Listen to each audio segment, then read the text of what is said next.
Welcome to the next segment of Learn with Veer Sagar.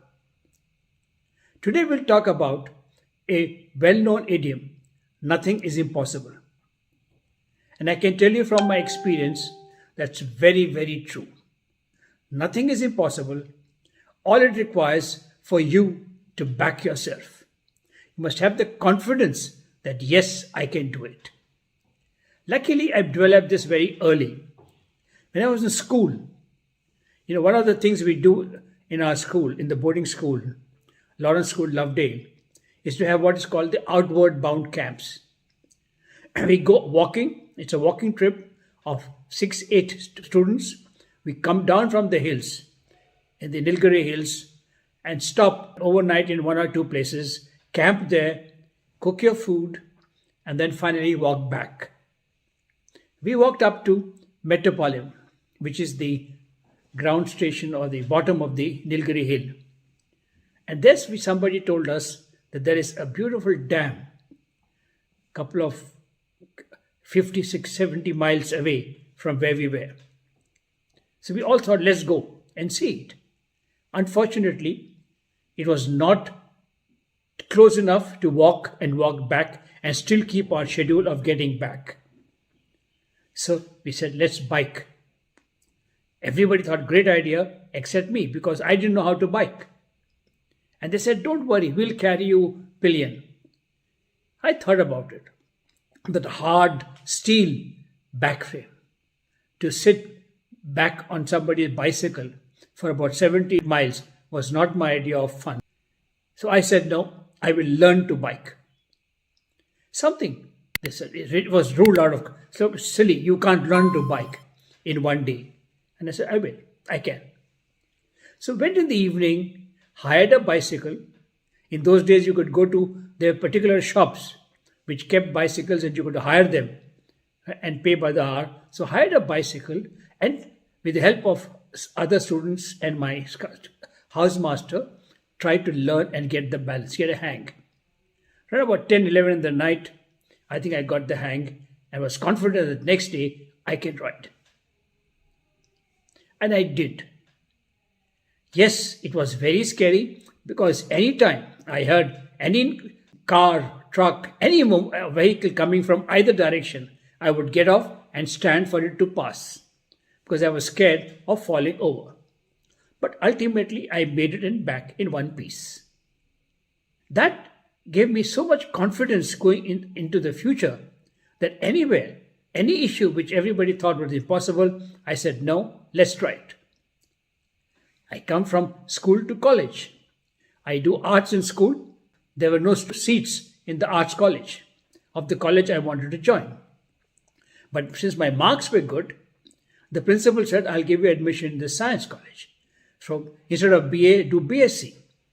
I had never done science before. But I said, okay, give it a try. Let's give it a try. And again, everybody said, not possible. I said, no, let's give it a try. And I not only did, I came out with good grades. So this carried me. And during our college days, as another example, very interesting situation, we all went on an excursion, right? Educational excursion to South India, and in which we also took a small detour to go to Sri Lanka, Ceylon in those days, and come back. And I don't know if you remember in the 70, I think, right? Sri Lanka had a separate passport. The normal Indian passport was not required. We had an India-Sri Lanka passport, Ceylon passport, red-colored passport. So we took that passport, but nobody told us till very late that you need a visa. So we land up in Madras, 65 students, on the way to Sri Lanka, and we were for about 3 in the afternoon on a Friday. We go up to Sri Lankan embassy, meet the visa counselor, and he says, you must be joking. 65 visas, not possible to do it today. Come back on Monday and I will do it. We said Monday, Sunday evening, we are supposed to leave for Sri Lanka. And all our reservations have been done back and forth. And there was no way we could miss that. So we tried. We said, okay, it's a hopeless situation. but let's not give up. So we worked on the Sri Lankan visa counselor and finally convinced him that we will help him, and he allowed us to come to the embassy on Saturday morning, write down, fill up all the documents, write out whatever is required, and he stamped the visas and gave us. Of course, today this is impossible. Any embassy, I'm not even sure we can get a chance to see the consular. You probably have to give your passport to an agency outside, and there's no rushing through. In any situation, you need to have a positive mindset. And I'll finish with one example today. I had applied for a job in Dunlop, one of those very big Indian multinationals in those days. And I got a telegram. That's the normal way of inviting people for a seminar. I got a telegram saying, come for interview on the next day. Nice. The telegram came late.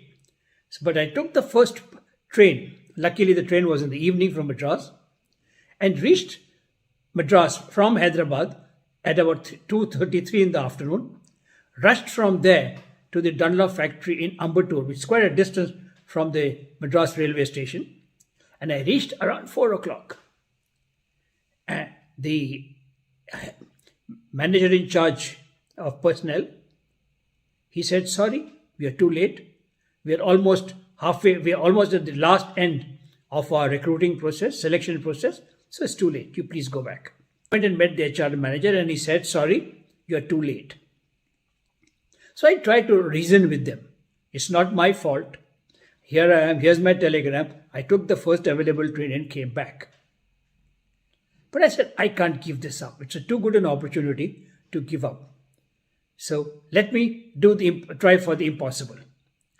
So instead of telling him my problem and looking for him to be kind, and I gave him a solution. I said, your problem is that your tests have started and you're now in the last stage, and therefore I can't be accommodated. I said, what? If I do those tests while we're waiting, let me be the last guy to be interviewed. While we are waiting for the interview, I'll give all my tests. At the end, when my turn comes, evaluate me for what I have done. And if I have not been able to do well, then sorry, drop me. But give me a chance. So that they thought is fair. In any case, we are waiting here for the guys to finish their viva. So they gave me the test. I did the test in time before my viva was called. And I got selected for the job in Dunlop. So right through, from school, through college, to my entry into working life, I have been brought up on this thing that nothing is impossible if you back yourself and you're determined. In the next session, we will talk about more such examples in working life, how such things are possible.